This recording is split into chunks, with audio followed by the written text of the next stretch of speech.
हलवाईसारखी एकदम कुरकुरीत आणि रसरशीत जिलेबी घरीच कशी बनवायची हे आज आपण बघणार आहोत। खूप सोपी आहे बनवायला आणि किती छान रसरशीत झालेली आहे हे तुम्ही पाहू शकाल। आपल्याला मेहनत एवढीच लागणार आहे की मैदा आपल्याला आदल्या दिवशीच भिजत घालायचा आहे। मैदा भिजत घालणे काहीही मोठं काम नाही, अगदी जेमतेम 5 ते 10 मिनिट लागतात फक्त। आता एवढी रसरशीत जिलेबी खायची म्हटल्यावर मग एवढी मेहनत घ्यायला काय हरकत आहे। खूप छान होती अशी जिलेबी।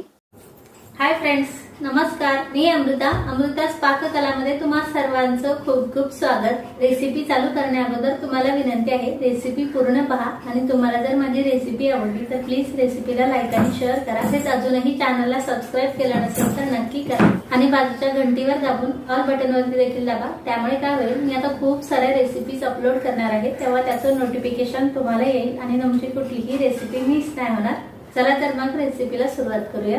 तर आता सर्वात अगोदर आपल्याला जिलेबी बनवण्यासाठी मैदा भिजू घालायचा आहे। ते मी 1.5 कप मैदा घेते। 240 ml चा कप आहे हा। मैदा आपल्याला अगोदरच चाळून घ्यायचा आहे आणि त्यानंतर आता मी ते 1 कप पाणी घेतलेलं आहे। थोडं पाणी घालून आपल्याला हे व्यवस्थित मिक्स करून घ्यायचं आहे। अगोदर घट्ट करायचं आहे, त्यानंतर थोडं पाणी घालून आपण हे थोडंसं पातळ करूया। जास्त पातळ आपल्याला हे बनवायचं नाहीये। घरी आपण थोडी जिलेबी बनवतो, त्यामुळे जास्त पातळ करू नका, नाहीतर मग यात अजून मैदा ॲड करावा लागेल। 1.5 कप मैद्यासाठी आपल्याला पाऊण कप इथे पाणी लागतं। आता अजून जास्त पाणी घालणार नाही मी, एवढ्याच पाण्यात त्याला व्यवस्थित असं फेटून घेते। तुम्ही पाहू शकाल आपल्याला हे व्यवस्थित मिक्स करायचं आहे। एवढीच मेहनत आपल्याला इथे लागते। याची कन्सिस्टन्सी तुम्ही पाहू शकाल आणि हे व्यवस्थित मिक्स झाल्याच्या नंतर आपल्याला याला पाण्याचा हात लावायचा आहे। थोडंसं, जास्त पाणी घालू नका, परत सांगेल।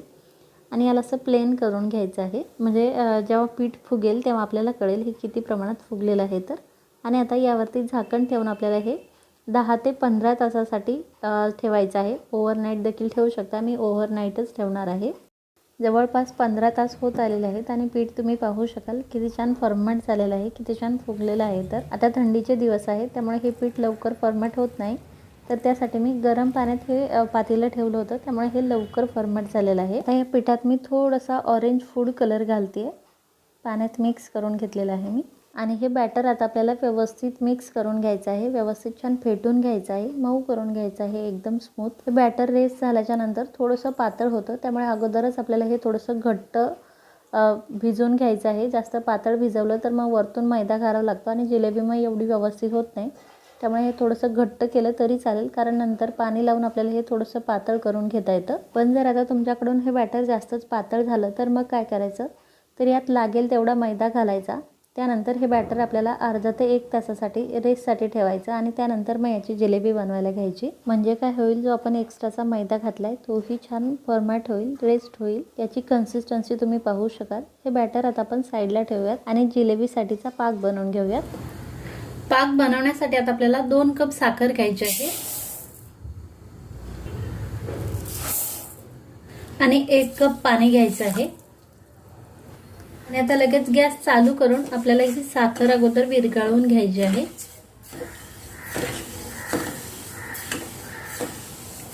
यात मी फ्लेवरसाठी इलायचीचे टर्फल घालते फक्त, जेणेकरून थोडासा फ्लेवर येईल याला इलायचीचा।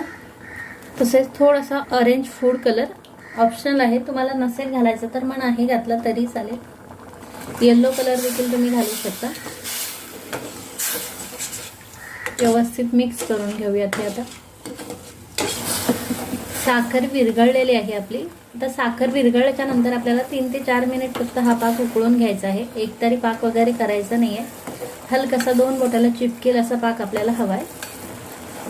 पाक कसा ओळखायचा हे मी तुम्हाला सांगेलच नंतर।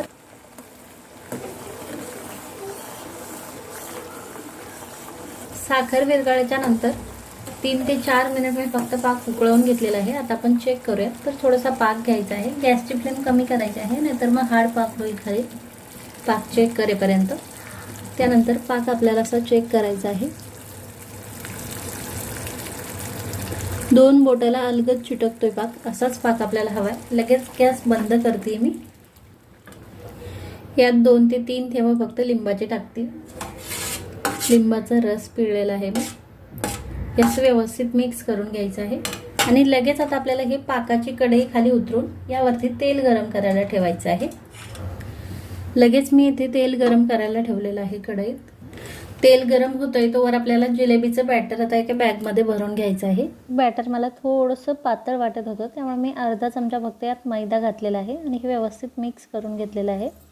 5 ते 10 मिनिट याला रेस्टसाठी देखील ठेवलेलं होतं. त्यानंतर आता हे बॅटर मी पायपिंग बॅगमध्ये भरून घेते. तुमच्याकडे पायपिंग बॅग नसेल तर तुम्ही हे मिठाच्या कॅरी बॅगमध्ये देखील भरून याची जिलेबी बनवून घेऊ शकता, किंवा मग रांगोळीची जी डबी असते त्याला लांब टोक असतं ना, त्यात देखील हे बॅटर भरून घेऊ शकता, किंवा मग एखादा जाड कपडा असेल तर त्याला होल करून त्यात देखील हे बॅटर ओतून घेऊ शकता आणि जिलेबी बनवून घेऊ शकता. बॅटर मी असं पायपिंग बॅगमध्ये भरून घेतले, त्याचं समोरचं टोक असं कट करून घेतले आणि मागच्या साईडने त्याला रबर लावून घेतले, जेणेकरून हे बॅटर रिटर्न येऊ नये यासाठी. आता लगेच आपण जिलेबी बनवून घेऊयात. आता जिलेबी तळण्यासाठी तेल आपल्याला छान गरम हवंय, नाहीतर मग जिलेबी चपटी होते. तसंच बॅटर पातळ असल्यावर देखील जिलेबी चपटी होते. आता ही पायपिंग बॅग किंवा मग तुम्ही जे काही घेतले ते असं गोल गोल फिरवत आपल्याला जिलेबी बनवून घ्यायचे आहे. आकार थोडाफार बिघडू शकतो, काहीच हरकत नाही, पण जिलेबी खायला खूप मस्त होते. अशा प्रकारे जिलेबी बनवून घ्यायच्या आहे आपल्याला. आणि आता ह्या दोन्ही साईडने व्यवस्थित छान तळून घ्यायचे आहे. तेल छान गरम झालं की आपल्याला गॅसची फ्लेम कमी करायची आहे आणि कमी फ्लेमवरती ही जिलेबी व्यवस्थित छान तळून घ्यायची आहे. याची साईड चेंज करून घेते मी आता.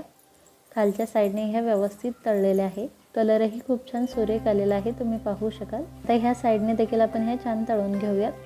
जिलेबी आपल्याला व्यवस्थित तळून घ्यायची आहे, तरच जिलेबी छान रसरशीत आणि कुरकुरीत होते. जर जिलेबी जास्त म्हणजे अशी तळली गेलेली नाही तर मग जिलेबी अशी मऊ पडते लगेच. त्यामुळे जिलेबी आपल्याला दोन्ही साईडने व्यवस्थित छान तळून घ्यायची आहे. जिलेबी आपला खूप छान तळलेला आहे, कलरही खूप छान सुरेख आलेला आहे. लगेच या मी काढून घेते. यातलं तेल आपल्याला निथळवून घ्यायचं आहे आणि त्यानंतर ह्या पाकात टाकायचं आहे. जिलेबी आपण पाकात टाकतो त्यावेळी पाक जास्त गरमही नसावा आणि जास्त थंडही नसावा. जिलेबी पाकात टाकल्याच्या नंतर त्यावरती असं झाऱ्यात ठेवायचं आहे, म्हणजे जिलेबी छान रस शोषून घेते. आणि तोवर लगेच दुसरी बॅच आपल्याला तेलात तळून घ्यायची आहे. तोवर ती जिलेबी पाकातच ठेवायची आहे.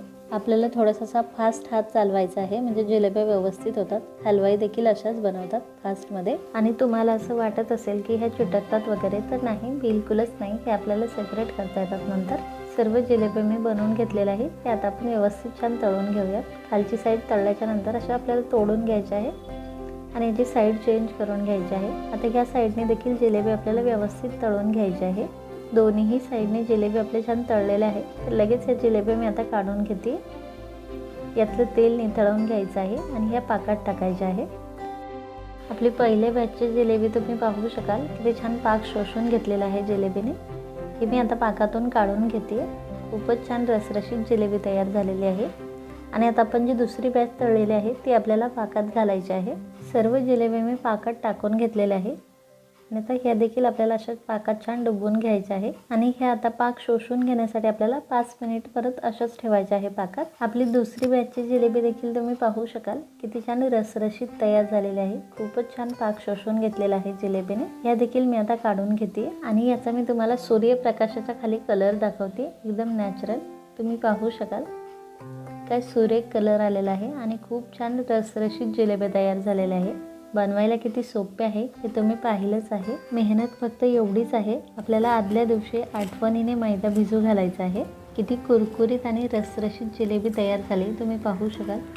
आतपर्यंत छान जिलेबीने रस शोषून घेतलेला आहे आणि टेस्ट तर अगदी बाहेर मिळते तशीच सेम टू सेम टेस्ट आहे. एकदा नक्की करून पहा, तुम्हाला खूप आवडेल. आणि नंतर तुम्हाला जेव्हा जेव्हा जिलेबी खावीशी वाटेल तेव्हा तुम्ही घरीच जिलेबी बनवून खाल याची 100% खात्री आहे. तर नक्की बनवून पहा आणि कशी वाटली तुम्हाला ही रेसिपी हे कमेंट करून नक्की सांगा. रेसिपी जर आवडली असेल तर प्लीज रेसिपीला लाईक आणि शेअर करा. Bye bye.